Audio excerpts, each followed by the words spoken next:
I conclude my speech supporting the bill on behalf of our YSRCP party, sir.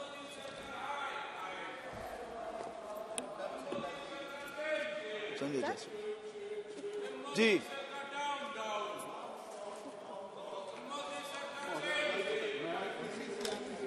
मुख्य निर्वाचन आयुक्त और अन्य निर्वाचन आयुक्त नियुक्ति सेवा शर्त और पदावधि विधेयक 2023 के समर्थन में बोलने के लिए खड़ा हुआ हूं। सभापति महोदय, भारत के संविधान की खूबसूरती यही है कि सभी के अधिकारों की व्याख्या बहुत ही अच्छे ढंग से किया गया है। संविधान का अनुच्छेद 50 जो है वह कार्यपालिका और न्यायपालिका के बीच शक्तियों का बिल्कुल अच्छे से पृथकीकरण करता है। वैसे ही न्यायपालिका और विधायिका के बीच में भी ये पृथकीकरण करने के लिए अनुच्छेद 121 और 122 परोक्ष रूप से है, जिसमें कि कुछ अगर विशेष परिस्थितियों को छोड़ दें तो संसद में न्यायाधीशों के आचरण की चर्चा नहीं हो सकती है और उसी प्रकार संसदीय कार्रवाई में न्यायिक हस्तक्षेप को भी रोकने का काम हमारे संविधान ने किया है। और यह इसलिए किया गया है क्योंकि आप अपने अपने इंडिपेंडेंट भी रहिए, पर इसके साथ ही लोकतंत्र में संस्थाओं की जो स्वच्छचारिता पर अंकुश लगा करके और जनता के अधिकारों का संरक्षण किया जा सके, यही हमारे संविधान निर्माताओं का मूल उद्देश्य था। हमारे देश में संसद की सर्वोच्चता को बनाए रखते हुए न्यायिक पुनरीक्षण के जरिए संसद की संप्रभुता को भी मर्यादित किया गया है। लेकिन अध्यक्ष महोदय, हम लोग ये भी देखते हैं कि एक तरफ माननीय प्रधानमंत्री श्री नरेंद्र भाई मोदी जी हैं, जिन्होंने यह जानते हुए कि बहुत सारे में जो कमिटियां बनती थी उसमें माननीय प्रधानमंत्री जी के साथ लीडर ऑफ ऑपोजिशन होते थे, पर कांग्रेस का व्यवहार, कांग्रेस के घोटाले इस तरह से रहे कि उनको जनता ने लीडर ऑफ ऑपोजिशन के पोस्ट के लायक भी कभी नहीं रखा। और फिर भी मोदी जी ने बड़ा दिल दिखाते हुए कैबिनेट से परिवर्तन किया और जो विरोधी दल के सबसे बड़े नेता होंगे उनको, चाहे वह लोकायुक्त का हो, चाहे वह पुलिस एक्ट में हो, सीबीआई डायरेक्टर हो, सभी में ये डिजर्व नहीं करते थे, क्योंकि कानून में स्पष्ट व्याख्या था कि लीडर ऑफ ऑपोजिशन उसका सदस्य होगा। पर माननीय मोदी जी ने बड़ा दिल दिखाते हुए बड़े नेता, जो बड़े विरोधी दल होंगे उसके नेता को लेने का काम उन्होंने किया है। लेकिन अध्यक्ष महोदय, दूसरी तरफ हमारा विपक्ष भी है, जिसको यह बर्दाश्त ही नहीं होता है कि कैसे एक गरीब चाय बेचने वाले का बेटा आज इस देश का प्रधानमंत्री बन के गरीबों की सेवा कर रहा है। इसको यह बर्दाश्त ही नहीं होता है कि कैसे एक आदिवासी समाज की बेटी देश के सर्वोच्च पद पर बैठी हुई है। इसको यह बर्दाश्त ही नहीं होता है कि कैसे एक जाट समाज, पिछड़े जाट समाज का बेटा इस देश में उपराष्ट्रपति पद पर बैठा गया। और इस तरह से ये लोग जो अनर्गल बयानबाजी करते हैं, उसी का नतीजा है कि आज इस देश की जनता ने इन लोगों को किसी लायक नहीं छोड़ा। ये लोग केवल चाहते हैं कि जो हम परिवारवाद के तहत जो हम नेता बने हैं और हम शीर्ष पर अपने अपने पार्टियों में बैठे हुए हैं, हम ही इस लोकतंत्र को चलाएंगे और ये जो गरीब, पिछड़े, आदिवासी, दलित, ये समाज के लोग अगर इस देश के सिरमौर हैं तो उनका बाहर मजाक उड़ाएंगे। यह इनकी विकृत मानसिकता है, जिसका सबक जनता इस बार 24 के चुनाव में और बुरी तरह से सधाने जा रही है। सभापति महोदय, मुख्य चुनाव आयुक्तों की नियुक्ति का अगर दुरुपयोग किसी ने किया तो वह कांग्रेस पार्टी ने किया। कौन नहीं जानता इस देश में कि जब तत्कालीन प्रधानमंत्री इंदिरा गांधी जी थी तो उन्होंने अपने सचिव को बना दिया था मुख्य चुनाव आयुक्त। कौन नहीं जानता है कि जब टीएन शेषन, जो अपने आप में पूरे देश में जनतंत्र के उदाहरण बन के मुख्य चुनाव आयुक्त बने थे, तो उनके अधिकारों को तोड़ने के लिए 2 और चुनाव आयुक्तों को बना दिया गया। यह भी काम किसने किया? तो यह काम कांग्रेस ने किया।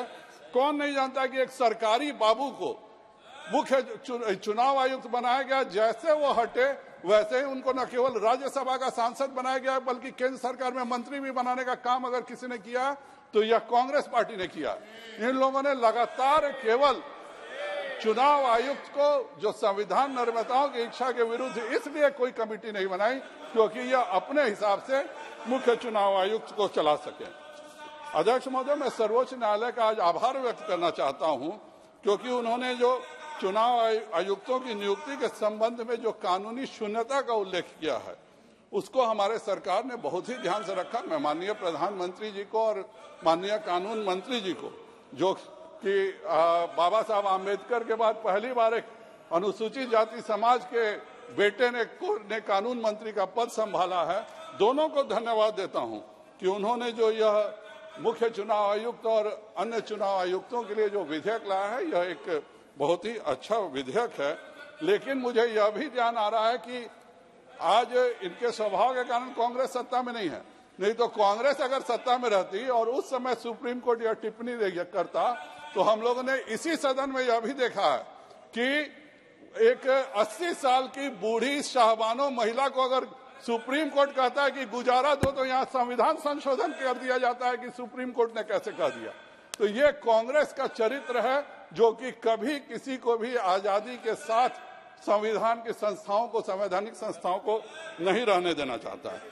और कांग्रेस पार्टी के इन हरकतों को बहुत अच्छे से सरकार जानती है। मैं आभार व्यक्त करता हूं कि माननीय प्रधानमंत्री जी की अध्यक्षता में यह एक कैबिनेट मंत्री और साथ में नेता, जो सबसे बड़े विरोधी दल के नेता होंगे, क्योंकि इनकी जो हरकतें हैं कभी ये एलओपी के लिए क्वालिफाई नहीं कर पाएंगे, तो इनको एक सदस्य के रूप में किया गया है। और उसके पहले माननीय कानून मंत्री के नेतृत्व में जो सर्च कमेटी बनेगी, वह भारत सरकार के सचिव या उसके समतुल्य